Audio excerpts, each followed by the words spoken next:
ও আল্লাহর বান্দা, আমি কিন্তু একাকী ঘর, একাকী ঘর, কেউরে পাবা না, কেউরে না।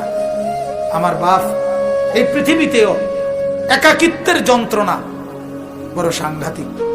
আপনার ঘরে যদি লক্ষ কোটি টাকারও মাল সামানা থাকে, খাদ্য খাবার ফল ফলাদি সব আছে, সব আছে, শুধু স্ত্রী নাই, মা নাই, বাপ নাই, ছেলে নাই, মেয়ে নাই, কেউ নাই, আপনি শুধু একা।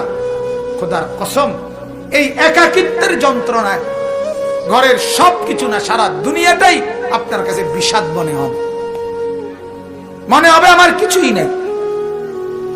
গত বছর আপনারা অনেকে শুনছেন হয়তো, এক ভদ্রলোক, ঢাকার শিল্পপতি, কোটি কোটি টাকার মালিক, গার্মেন্টস মেল ফ্যাক্টরির মালিক, ওই ভদ্রলোক একাকিত্বের কারণে, ছেলেও থাকে বাহিরে, মেয়েও থাকে বাহিরে, একটা লোক নাই ফ্যামিলিতে, শুধুমাত্র এই একাকিত্বের কারণে এরকম মোবাইলে লাইভে সারা পৃথিবীকে জানাইয়া, সবার সামনে, সারা বিশ্বের চোখের সামনে এরকম কপালের মধ্যে পিস্তল ঠেকাইয়া নিজের জীবন নিজে দিয়ে দিছে, আত্মহত্যা করছে শুধু একাকিত্বের যন্ত্র। কবর বলে, ও আল্লাহর বান্দা, আমি অপরিচিত ঘর, কাউকে চিনবা না, ডানে বামে কিছুই বুঝবা না, মাটি ছাড়া আর কিছুই চিনবা না, আমি অপরিচিত ঘর।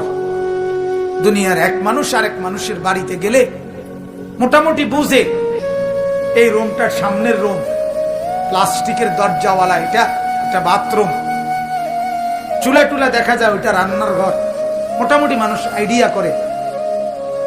কিন্তু কবর বলে, দুনিয়ার কোনো ঘরের সাথে আমার এই ঘর মিলবে না বাপ, কোনো কিছুর সাথে এটা মিলাইতে পারবে না।